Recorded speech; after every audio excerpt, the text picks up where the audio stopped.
Greetings, Professor Michael and fellow class leaders. I don't know about you, but I cannot believe that we are at the end of our 8 weeks in applying research for strategic leadership. I don't know where the time has gone, but it is certainly gone. I enjoyed each and every one of you reading your discussion posts, certainly our time on Zoom. It's been a pleasure. I am so excited tonight to just give you a brief overview of what my presentation is about. So get ready, get ready, get ready. I like to present to you all tonight generations in the workplace.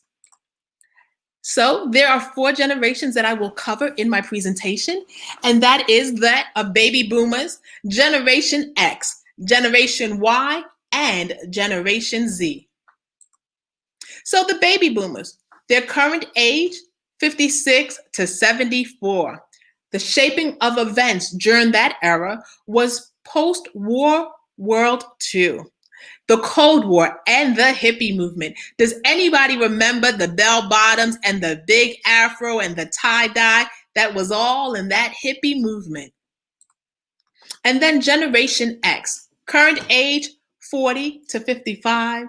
Shaping of events was the end of the Cold War, rise of personal computing, and feeling lost between the two huge generations.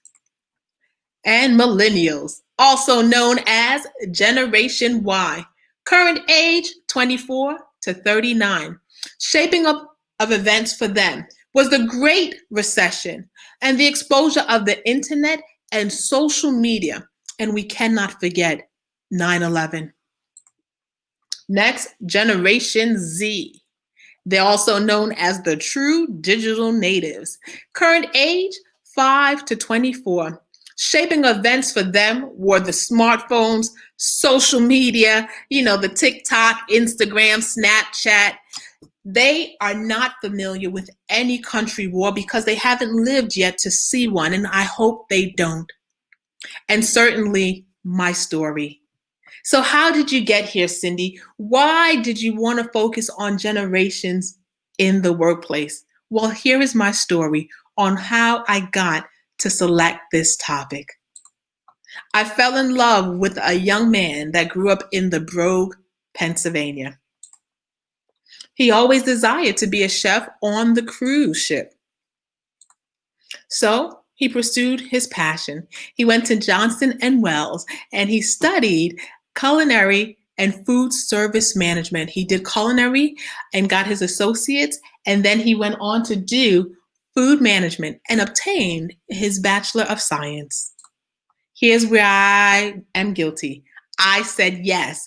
And so I got married, and then I got inducted into our catering company that is now called Catering Etc. And so what started off as just a catering company has now morphed into Etc. What is the Etc.? You'll see that there are 1 or 2 pictures in the background where we have gone in and totally transformed, whether it is banquet halls, whether it is a church venue, you name it, we have gone in and transformed it. And so we don't just do food, but we also do transformation of various spaces. And so that is our story. Here you'll see a picture of just a handful of our staff members, but this is what spurred my project. In this picture, you will notice 2 things. You'll notice the diversity, but you'll also notice that there is a difference amongst the group in ages. We have everything from the baby boomers, and they're right in the front, 80 years old, and certainly down to Generation Z. So we are a combination of both generations, not just the baby boomers. We have Generation Z, we have Generation Y, we have all the generations. And again, not everybody is present in this picture. So here are these 2 young ladies. Between the 2 of them, they make over 160 years old. And here is the end of an event. And as you can see, they are smiling, they are happy.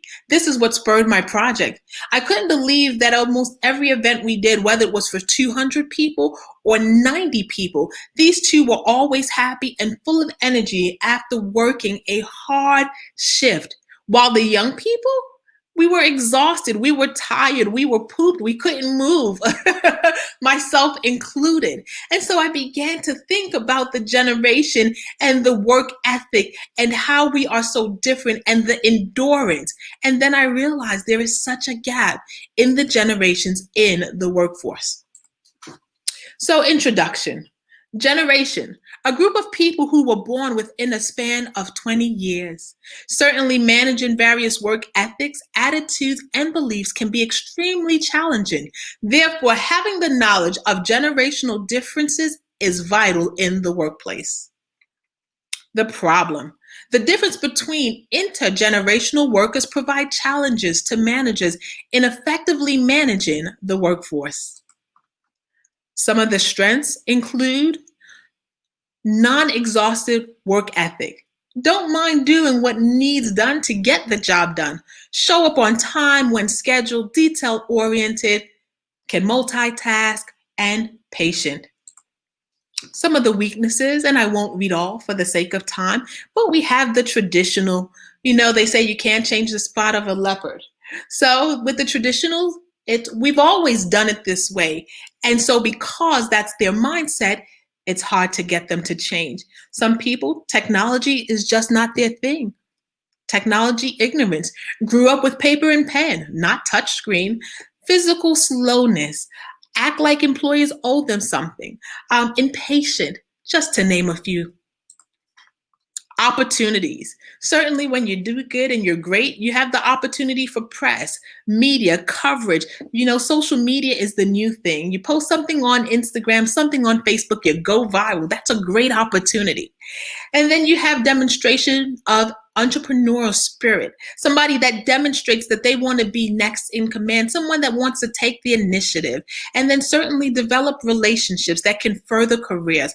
Again, just to name a few opportunities. And threats. You do something wrong, people forget about the good. And then all of a sudden you have not only negative social media pressures, but then you have negative peers. Unwilling to start at entry level is some of the threats we face. Problems working with other generation. Unable to learn and work efficiently, effectively with or without technology. And then the strategic objective. Bridging the gap is so important between the various generations in the workplace. Despite their differences as it relates to upbringing, technology use, attitudes, and work ethic, how do we bridge the gap? How do we get the young to teach the old? How do we get the old to teach the young? We are better together. And certainly KPI, also known as our key performance indicator, financial, customer, internal process, learning, and growth. So for the customer component, increased customer satisfaction and loyalty measured by customer surveys. Internal process, employees' performance, surveys to measure attitude and output. How is the employee performing? Methodology. A scholarly search was conducted on both EBSCOS and Google Scholar. The terminology that was used to conduct the search was work ethic, generations, baby boomer, generation X, generation Y, generation Z, attitude, economic conditions, and of course, personal experience. So what's some of the risk? Some of the risk you take is bad press, business/customer loss, which none of us ever want that. Employee dissatisfaction. That's a risk you take when challenging employees to do better. And so that is a brief overview about my paper, and I am super excited, but always there's a solution in everything. And what are some of the solutions? Monthly team meetings, team building exercises, diversity training, and group training. It is so important that you teach your team how to work together, how to build, and how do they work together to maximize their strengths. Thank you so much for listening to me. Again, that was just a brief overview for the sake of time.